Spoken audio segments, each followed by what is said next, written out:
Hi guys, good morning. എല്ലാവരും ചായയൊക്കെ കുടിച്ചോ? ഞാൻ ദാണ്ടെ കുടിച്ച് തീർന്നു കേട്ടോ. കട്ടനായിരുന്നു കേട്ടോ. കട്ടൻ കുടിച്ച് തീർത്തു കേട്ടോ. അതിനുശേഷം ഇവിടെ വെച്ചിരിക്കുകയാണ്. ഇത് രണ്ടാമത്തെ കട്ടനാണ് കേട്ടോ. രാവിലെ 5:15 എഴുന്നേറ്റപ്പോൾ ഒരു കട്ടൻ കുടിച്ചായിരുന്നു കേട്ടോ. അപ്പം നല്ല തണുപ്പായിരുന്നു. പിന്നെ ഇപ്പം ഒരെണ്ണം ഇട്ട് കൊണ്ടുവന്ന് വെച്ചു കുടിച്ചു. അപ്പം ഞാൻ വിചാരിച്ചു എൻ്റെ കൂട്ടുകാരുമായിട്ടൊക്കെ കുറേ സംസാരിക്കാമെന്ന് വിചാരിച്ചു. കുറേ കാര്യങ്ങളൊക്കെ ഷെയർ ചെയ്യാമെന്ന് സംസാരിച്ചു. അപ്പോഴ് ഞാനിങ്ങനെ ഇവിടെ ഇരുന്നപ്പോഴേ ഇപ്പം അടുത്തുള്ളൊരു വീട്ടിലിങ്ങനെ ഒരു മീൻകാരി ഇങ്ങനെ കായലും മീനുമായിട്ടൊക്കെ വന്ന് പോകുന്നത് ഞാനിങ്ങനെ കണ്ടു. അപ്പം ഞാനിങ്ങനെ മിക്കവാറും ഇരിക്കുമ്പോൾ ഞാനിങ്ങനെ കാണാറുണ്ട് ഇങ്ങനെ ഈ സമയത്ത് ഇങ്ങനെ ആ മീൻകാരി ഇങ്ങനെ വന്ന് പോകുന്നത്. അതായത് ഇവിടെ ഞാൻ പറഞ്ഞിട്ടുണ്ടല്ലോ, നമ്മുടെ അഷ്ടമുടി കായലാൽ ചുറ്റപ്പെട്ട് കിടക്കുന്ന പ്രദേശമാണ്. അപ്പോൾ ഇവിടെ കായൽ മീനൊക്കെ ഇഷ്ടം പോലെ കാണും. അപ്പോഴും ഈ ചരുവത്തിലൊക്കെ ഇങ്ങനെ കായൽ മീനൊക്കെ കൊണ്ടുവരുന്ന സ്ത്രീകളൊക്കെ ഉണ്ട്. അപ്പം ഞാനിവിടെ ഇരിക്കുമ്പം ഇവിടെ അടുത്തുള്ളൊരു വീട്ടിൽ ഒരു സ്ത്രീ ഇങ്ങനെ കായൽ മീനുമായിട്ട് ഇങ്ങനെ വരുന്ന കാണാം. അപ്പോഴും ഞാൻ അങ്കിളുള്ള സമയത്തെ കാര്യം ഇങ്ങനെ ആലോചിക്കുകയായിരുന്നു. ഞാൻ നേരത്തെ പറഞ്ഞായിരുന്നു അങ്കിള് 2023 ജൂൺ 22 നമ്മളെ വിട്ടുപോയി എന്ന് ഞാൻ പറഞ്ഞിട്ടുണ്ടായിരുന്നു. അപ്പോഴും അങ്കിൾ ഉണ്ടായിരുന്ന ആ സമയത്ത് അങ്കിൾ ഇവിടെയാണെങ്കിൽ അടുത്ത് വള്ളക്കടവ് എന്ന് പറയുന്ന ഭാഗമുണ്ട്. അവിടെ പോയി അങ്കിള് കായൽ മീനൊക്കെ വാങ്ങിക്കൊണ്ട് വരുമായിരുന്നു. അതൊക്കെ ഞാനിങ്ങനെ ഓർക്കുമായിരുന്നു. അങ്കിളുണ്ടായിരുന്നെങ്കിൽ ഇപ്പോൾ അങ്ങനെയൊക്കെ ചെയ്യുമായിരുന്നു. പിന്നെ അങ്കിള് സ്വർണ്ണച്ചൂടാന്നും പറഞ്ഞൊരു ടൈപ്പ് ചൂട കൊണ്ടുവരുന്നു. അതായത് വെറും പൊടിച്ചൂടയാണ്, കായൽ ചൂടയാണ്. അതായത് വള്ളത്തിൽ നിന്നും വാരിക്കൊണ്ട് ഫ്രഷായിട്ട് കൊണ്ടുവരുന്നത് നമുക്ക് പോയി വാങ്ങിക്കാം. അങ്കിളത് വാങ്ങിച്ചുകൊണ്ട് വന്ന് ഒറ്റയ്ക്കിരുന്ന് വെട്ടി, അതായത് അതിന് കത്തിയൊന്നും വേണ്ട, നമുക്ക് കൈകൊണ്ട് തന്നെ നുള്ളാം. അത് വെച്ച് അങ്കിള് നല്ല സ്വർണ്ണച്ചൂട തോരനൊക്കെ ഇങ്ങനെ എനിക്ക് ഉണ്ടാക്കി തരുമായിരുന്നു. പിന്നെ വള്ളത്തിലൊക്കെ നല്ല ഫ്രഷ് കക്കയൊക്കെ വാരിക്കൊണ്ട് വരും അങ്കിള്. അതും മേടിച്ചുകൊണ്ട് വന്നിട്ട് അതിങ്ങനെ വേവിച്ചിട്ട് അങ്കിളിനെ ഈ കക്ക തോരൻ ഭയങ്കര ഇഷ്ടമായിരുന്നു. അപ്പം ആ കക്ക തോരനും ഉണ്ടാക്കുമായിരുന്നു കേട്ടോ. പിന്നെ ഓരോരോ കായൽ മീനൊക്കെ അങ്ങൾ വാങ്ങിച്ചുകൊണ്ടൊക്കെ വരുമായിരുന്നു. അപ്പം ഞാൻ ഈ കായൽ മീനൊന്നും അധികം കഴിച്ചിട്ടില്ലായിരുന്നു. അപ്പോഴേ അങ്കിളിങ്ങനെ ഓരോ കായൽ മീനും ഇങ്ങനെ വാങ്ങിച്ചുകൊണ്ട് വന്ന് അങ്ങനെ ഞാൻ കഴിച്ചിട്ടുണ്ടായിരുന്നു കേട്ടോ. അങ്കിൾ പറയും കഴിച്ചിട്ടില്ലല്ലോ, കഴിച്ച് നോക്ക് എന്നൊക്കെ പറയും. അപ്പം ഞങ്ങളുടെ വീടിൻ്റെ ആ ഭാഗത്തൊക്കെ ആണെങ്കിൽ കൂടുതലും കടൽ മീനാണ് വരുന്നത്. അപ്പം ഇവിടെയാണെങ്കിൽ കടൽ മീനും വരുമെങ്കിലും കൂടുതലും കായൽ മീനാണ്, നല്ല ഫ്രഷ് മീനാണ് ഉള്ളത് കേട്ടോ. അപ്പോഴ് അങ്ങനെ ഞാനങ്ങനെ ഒട്ടുമിക്ക കായൽ മീനും അങ്കിളിൻ്റെ വീട്ടിൽ വന്ന് നിന്നതിന് ശേഷമാണ് ഞാൻ കഴിക്കാൻ തുടങ്ങിയത്. അങ്കിൾ എന്ന് പറയുന്നത് എൻ്റെ അമ്മയുടെ സ്വന്തം ആങ്ങളയല്ല കേട്ടോ, സ്വന്തം ആങ്ങളയല്ല കേട്ടോ. അപ്പോഴും അങ്കിളിന് ഇത്തിരി വയ്യാത്തേക്കെ ആയിരുന്നു കേട്ടോ. എന്നാലും അങ്കിളിനെ കൊണ്ട് പറ്റുന്ന ജോലികളെല്ലാം അങ്കിൾ ചെയ്യുമായിരുന്നു. അങ്കിൾ പറയായിരുന്നു എനിക്ക് അസുഖമൊന്നും ഇല്ലെങ്കിൽ ഞാൻ ഒറ്റയ്ക്ക് എല്ലാം ചെയ്തേനായിരുന്നു എന്ന് അങ്കിൾ പറയായിരുന്നു. അങ്കിളിന് അസുഖം വന്നത് കൊണ്ട് അങ്കിളിനുള്ള വിഷമമെന്ന് പറഞ്ഞാൽ അങ്കിളിന് ജോലി ചെയ്യാൻ പറ്റുന്നില്ലല്ലോ എന്നുള്ള വിഷമമായിരുന്നു. ഇപ്പം നമ്മൾ നോക്കുമ്പോൾ ആരോഗ്യമുള്ളവർക്ക് പോലും ജോലി ചെയ്യാൻ മടിയാണല്ലേ. പക്ഷെ അങ്കിൾ പറയുന്നത് അങ്കിളിന് അസുഖമൊന്നും ഇല്ലായിരുന്നെങ്കിൽ അങ്കിള് ജോലി ചെയ്യുമായിരുന്നു. അപ്പം മീനൊക്കെ ആണെങ്കിൽ അങ്കിളിന് തനിയെ വെട്ടുന്നതാണ് ഇഷ്ടം കേട്ടോ. അതോ അങ്കിളിന് ഉത്സവം പോലാണ് മീനൊക്കെ വെട്ടുന്നത്. ഇപ്പോഴത്തെ കാലത്തൊക്കെ ആണെങ്കിൽ പെണ്ണുങ്ങളാണെങ്കിൽ പോലും സ്ത്രീകളാണെങ്കിൽ പോലും വെട്ടിക്കഴുകിയ മീനൊക്കെ അല്ലേ വാങ്ങിച്ച് പിന്നെ കറി വയ്ക്കുന്നതും വറുക്കുന്നതും ഒക്കെ അല്ലേ. അങ്കിളിനാണെങ്കിലും മീൻ വാങ്ങിക്കൊണ്ട് വന്ന് അത് സ്വയമേ വെട്ടി കഴുകി അങ്കിളിന് കറി വയ്ക്കണം, ഉണ്ടാക്കണം എന്നൊക്കെയായിരുന്നു കേട്ടോ. എന്നിട്ട് അങ്കിള് ഇങ്ങനെ കക്ക തോരനൊക്കെ വെക്കുമായിരുന്നു. അപ്പം സത്യം പറഞ്ഞാൽ അങ്കിളിന് ഈ കക്കയൊന്നും അധികം കഴിച്ചുകൂടാത്തതാണ് കേട്ടോ, കായൽ മീനൊന്നും അധികം കഴിച്ചുകൂടാത്തതാണ്. പക്ഷേ അങ്കിളിന് ഭയങ്കര ഇഷ്ടമാണ്. പിന്നെ ഞാനങ്ങ് നിർത്തലാക്കി. ഞാൻ പറഞ്ഞു അങ്കിളിന് കായൽ മീൻ അധികം കഴിച്ചുകൂടാത്തതല്ലേ, അതായത് കായൽ മീൻ എന്ന് പറഞ്ഞാൽ ഞണ്ട്, കക്ക, കൊഞ്ച് ഇങ്ങനെയുള്ള ഇങ്ങനെയുള്ള മത്സ്യങ്ങളൊന്നും അങ്കിളിന് കഴിച്ചുകൂടാ. സോറി, മത്സ്യങ്ങളല്ലല്ലോ, നമ്മുടെ കൊഞ്ചൊന്നും മത്സ്യത്തിൽ വരുന്നതല്ല അല്ലേ. ഞണ്ട്, കക്ക, കൊഞ്ച് ഇതൊക്കെ അങ്കിളിന് ഭയങ്കര ഇഷ്ടമാണ്. പക്ഷേ അങ്കിളിൻ്റെ അസുഖം വെച്ചിപ്പം ഈ കിഡ്നിക്കൊക്കെ പ്രോബ്ലം ഉള്ളവർ ഞണ്ടും കൊഞ്ചും കക്കയൊന്നും അധികം കഴിക്കരുതെന്ന് പറയുമല്ലോ. അപ്പം പിന്നെ കായൽ മീനാണെങ്കിലും അങ്ങ് ഒത്തിരി ഒന്നും കഴിക്കാൻ പാടില്ല. അങ്കിളല്ലെങ്കിലും ഒത്തിരി മീനൊന്നും കഴിക്കാറില്ലായിരുന്നു കേട്ടോ. അങ്കിളും മീൻ പീസാക്കുന്നതിന് വെറും ചെറിയ പീസാക്കിയാണ് അങ്കിൾ ഇടുന്നത് തന്നെ. അതുകൊണ്ട് പിന്നെ അങ്കിളിന് കഴിച്ചാലും കുഴപ്പമില്ല. 1-2 പീസ് എടുക്കും, വെറും ചെറിയ പീസാണ്. അതിനകത്ത് നല്ല ഉപ്പും പുളിയും നല്ല അരപ്പും എല്ലാം പിടിച്ചിരിക്കും. നല്ല ടേസ്റ്റായിരുന്നു അങ്കിൾ വെക്കുന്ന കറിക്കൊക്കെ കേട്ടോ. അപ്പോൾ പിന്നെ ഞാൻ പറയും അങ്കിളിന് അസുഖമൊക്കെ ആയതുകൊണ്ട് അങ്കിളിന് ഇതൊന്നും കൂടുതൽ കഴിച്ചുകൂടാല്ലോ, അപ്പം വാങ്ങിക്കേണ്ട എന്ന് പറഞ്ഞ് പിന്നെ അങ്കിള് വാങ്ങിക്കാതായി. പിന്നെ അങ്കിള് കടലിൽ നിന്ന് ഇടുന്ന നമ്മുടെ മത്തി അങ്ങനെയൊക്കെയുള്ള സാധനങ്ങളൊക്കെയാണ് പിന്നെ വാങ്ങിക്കുന്നത്. കാരണം ഈ കായൽ വിഭവങ്ങൾ കൂടുതലും കഴിച്ചുകൂടാ എന്നുള്ളത് കൊണ്ടാണ് കായൽ മത്സ്യങ്ങൾ അങ്കിള് പിന്നെ അത് കഴിക്കാതെ ഇരുന്നത് കേട്ടോ. എന്നാലും അങ്കിള് കഴിക്കുമായിരുന്നു. പിന്നീട് കായൽ വിഭവങ്ങൾ, കായലിലെ മത്സ്യങ്ങളൊന്നും കൂടുതൽ ഉപയോഗിച്ചുകൂടാ. പിന്നെ അങ്കിള് കൂടുതൽ ഉപയോഗിക്കാറില്ല, 1-2 പീസ്. എന്നാലും നമ്മളെ കൊണ്ട് അവോയ്ഡ് ചെയ്യാൻ പറ്റുന്ന വിഭവങ്ങൾ നമ്മൾ അവോയ്ഡ് ചെയ്യണമല്ലോ. അതുകൊണ്ട് അങ്കിള് പിന്നെ മത്തി അങ്ങനെയൊക്കെയുള്ള മത്തിയൊക്കെ ഉണ്ടല്ലോ, അതൊക്കെയായിരുന്നു പിന്നെ ഉപയോഗിച്ചിരുന്നത്. മത്തിയൊക്കെ ആണെങ്കിലും അങ്കിള് കറി വയ്ക്കുമ്പം 1-2 ചെറിയ മത്തി കറിയുടെ കൂട്ടത്തിൽ, മത്തി വറുത്തയാണെങ്കിലും വെറും ചെറുതാണെങ്കിൽ 2 അതായത് നമ്മുടെ കുഞ്ഞൻ വിരലില്ല അതിൻ്റെ 2 വലിപ്പത്തിലുള്ളത് അങ്കിള് മത്തി വറുത്തതെടുക്കും. അങ്ങനെയൊക്കെയായിരുന്നു അങ്കിളിന്. ഈ വലിയ മീനൊന്നും ഇഷ്ടമില്ലായിരുന്നു. അപ്പം ഞാൻ അതൊക്കെ ഇങ്ങനെ ആലോചിക്കുമായിരുന്നു ഇവിടെ ഇരുന്ന് കേട്ടോ. ആ മീൻകാരി വന്നപ്പോൾ എൻ്റെ മനസ്സിലൂടെ ആ കാര്യങ്ങളൊക്കെ ഇങ്ങനെ കടന്നുപോയി കേട്ടോ. അപ്പം അങ്കിളിനെ കുറിച്ച് പറയുന്നത് കുറേയേറെ കാര്യങ്ങളുണ്ട് കേട്ടോ.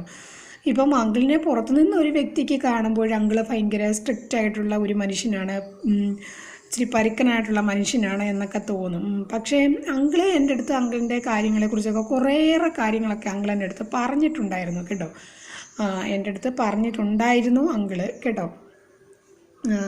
അതായത് ഞാൻ അത് മനസ്സിലാക്കിയെടുത്തോളം അങ്കിളിൻ്റെ ജീവിതത്തിലുണ്ടായ അനുഭവങ്ങളാണ് ഒരു സ്ട്രിക്റ്റായിട്ടുള്ള ഒരു രീതിയിൽ ജീവിക്കാൻ അങ്കിളിനെ പ്രേരിപ്പിച്ചത് കേട്ടോ. അങ്കിൾ ആദ്യഘട്ടത്തിലൊന്നും അങ്ങനെ അല്ലായിരുന്നു.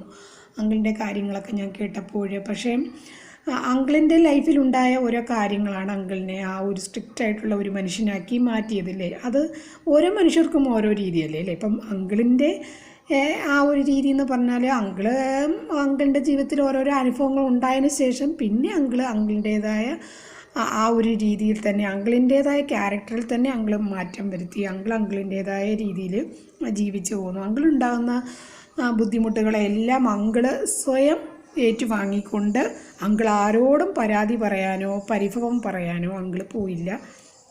അങ്കിൾ ആരെയും കൂട്ടുപിടിക്കാനും പോയില്ല. ഞാൻ മനസ്സിലാക്കിയെടുത്തോളം അതാണ്.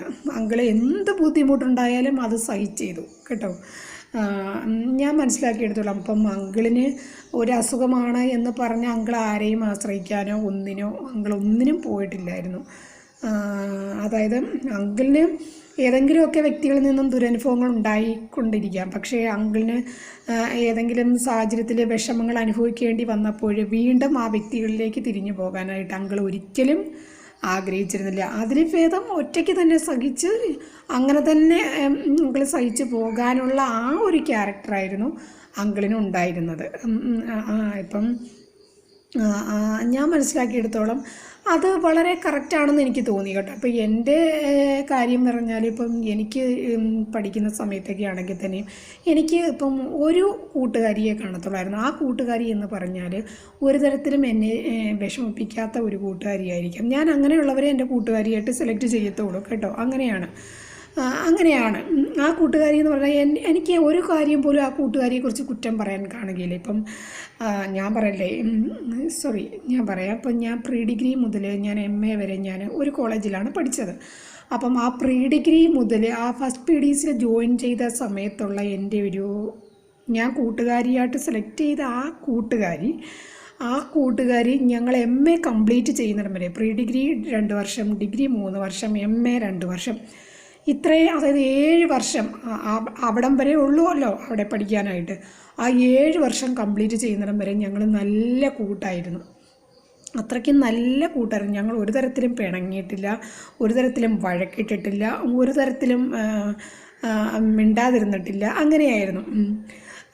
പിന്നെ എന്നാൽ പറയാനാണെങ്കിൽ തന്നെ അന്നത്തെ കാലത്ത് ആ സമയത്തൊക്കെ ലാൻഡ് ഫോണൊക്കെ ഉണ്ടായിരുന്നു. അപ്പോൾ എൻ്റെ വീട്ടിൽ ലാൻഡ് ഫോൺ ഇല്ലായിരുന്നു കേട്ടോ. അപ്പം സാധാരണ ഓരോ കൂട്ടുകാരികൾ തമ്മിൽ ലാൻഡ് ഫോണിലൊക്കെ വിളിക്കും അങ്ങനെയൊക്കെയാണ്. പക്ഷേ ഞങ്ങൾക്ക് അങ്ങനെ തമ്മിൽ കോണ്ടാക്ട് ചെയ്യാൻ പോലും പറ്റില്ലായിരുന്നു. കാരണം എനിക്ക് ലാൻഡ് ഫോണൊന്നുമില്ല, പക്ഷേ അവർക്ക് ലാൻഡ് ഫോണൊക്കെ ഉണ്ടായിരുന്നു. അപ്പോഴും എന്നാൽ പോലും നമ്മൾ പിന്നെ ക്ലാസ്സിൽ വരുമ്പോഴും നമ്മുടെ ആ കൂട്ട് തുടർന്ന് പോന്നു. അങ്ങനെ എന്നിട്ട് പിന്നെ ആണെങ്കിൽ പോലും പിന്നെ ആഹാരത്തിൻ്റെ കാര്യത്തിലാണെങ്കിൽ തന്നെ പിന്നെ എൻ്റെ കൂട്ടുകാർ കൊണ്ടുവരുന്ന ആഹാരം ആ കൂട്ടുകാർ കഴിക്കും, ഞാൻ കൊണ്ടുവരുന്ന ആഹാരം ഞാൻ കഴിക്കും. അങ്ങനെയായിരുന്നു അങ്ങനെയായിരുന്നു. പിന്നെ ചിലപ്പം ഞങ്ങൾ വേണോ എന്നൊക്കെ കഴിക്കും, ചിലപ്പോൾ ഇച്ചിരി എടുത്ത് കഴിക്കും. പക്ഷെ ഞങ്ങൾ അങ്ങനെ കഴിക്കാറില്ല, ഞങ്ങൾ കഴിക്കും. പക്ഷെ ഞങ്ങൾ നല്ല ആത്മാർത്ഥ സുഹൃത്തുക്കളായിരുന്നു കേട്ടോ. പക്ഷേ ഞാൻ ഇതൊന്നും മനസ്സിലാക്കിയെടുത്തത്, നമ്മുടെ ക്ലാസ്മേറ്റ്സ് എന്ന് പറയുന്ന വേറെ കുറേ കുട്ടികളാണല്ലോ. അപ്പോൾ ചില കുട്ടികളൊക്കെ ഉണ്ട് നമ്മുടെ ഫുഡ് എടുത്ത് കൊണ്ടുപോയി കഴിക്കും. അങ്ങനെയൊക്കെയുള്ള കുട്ടികളുണ്ട്. ചിലപ്പോൾ അവർ ചോറായിരിക്കും കൊണ്ടുവരുന്നത്, നമ്മൾ ചിലപ്പം വല്ല പൂരിയോ കിഴങ്ങറിയോ ചപ്പാത്തിയോ മുട്ടക്കറിയോ അങ്ങനെയൊക്കെയുള്ള കാര്യങ്ങളായിരിക്കും കൊണ്ടുവരുന്നത്. അപ്പോൾ ഒരു 11:30 ആകുമ്പം ഈ അതായത് ഈ ക്ലാസ്സിൽ പഠിക്കുന്ന വേറെ ചില കുട്ടികളുണ്ടല്ലോ, അവർ ചിലപ്പോൾ ഇത് തുറന്നെടുത്ത് കഴിക്കും. ചിലപ്പോൾ ആ കുട്ടികളെന്ന് പറയുന്നത് നമ്മൾ കോളേജൊക്കെ വിട്ട് ബസ് സ്റ്റോപ്പിലോട്ട് നടന്നു പോകുമ്പോൾ നമ്മുടെ കൂടെ ബസ് സ്റ്റോപ്പ് വരെയൊക്കെ ഉള്ളവരായിരിക്കും. അതായത് അവരും നമ്മളോട് ഒരുമിച്ചൊക്കെ ആയിരിക്കും പോകുന്നത്, പക്ഷെ നമ്മുടെ കൂട്ടുകാരി ആയിരിക്കില്ല. അപ്പം എൻ്റെ കൂട്ടുകാരി എന്ന് പറയുന്ന കുട്ടി വേറെ ബസ്സിലാണ്, വേറെ സ്ഥലത്തോട്ടാണ് പോകുന്നത്. അപ്പം ഞാനാണെങ്കിൽ KSRTC സ്റ്റാൻഡിലോട്ടാണ് പോകുന്നത്, അത് പ്രൈവറ്റ് സ്റ്റാൻഡിലോട്ടാണ് പോകുന്നത്. അപ്പം ഞങ്ങൾക്ക് രണ്ടുപേർക്കും ഒരുമിച്ച് പോകാൻ പറ്റില്ല. പക്ഷെ ഞാൻ വീട്ടിൽ പോകുന്നേരം വേറെ പിള്ളേരുടെ കൂടെയാണ് പോകുന്നത്. അവരെന്ന് പറഞ്ഞാൽ എൻ്റെ കൂട്ടുകാരികളൊന്നുമല്ല. അപ്പം അവരൊക്കെ ആയിരിക്കും ചിലപ്പം നമ്മുടെ ഈ പാത്രത്തിൽ നിന്ന് ഫുഡൊക്കെ എടുത്ത് കഴിക്കുന്നതൊക്കെ. പക്ഷേ അവരൊക്കെ ഓരോ സന്ദർഭങ്ങളിലും നമ്മുടെ മനസ്സിൽ വിഷമമുണ്ടാക്കുന്ന രീതിയിൽ പെരുമാറിയിട്ടുണ്ട് കേട്ടോ. അതിപ്പം ഞാനത് എടുത്ത് പറയുന്നില്ല. അതായത് നമ്മളിപ്പം അവർ നമ്മുടെ കയ്യിൽ നിന്ന് ആഹാരം കഴിച്ചുകൊണ്ട് നമ്മുടെ അടുത്ത് അതിൻ്റെ ഒരു നന്ദി കാണിക്കണമെന്നല്ല ഞാൻ പറയുന്നത്.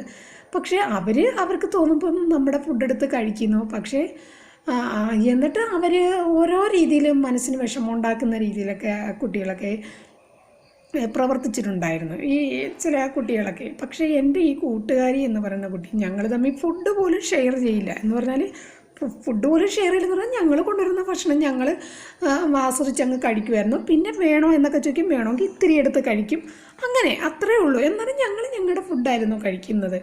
പക്ഷെ മറ്റുള്ള കുട്ടികളാണെങ്കിൽ അവർ ഭയങ്കര സ്വാതന്ത്ര്യത്തോടെ വന്ന് നമ്മുടെ ബാഗ് തുറന്നെടുത്ത് നമ്മുടെ ആഹാരം എടുത്ത് കഴിക്കും.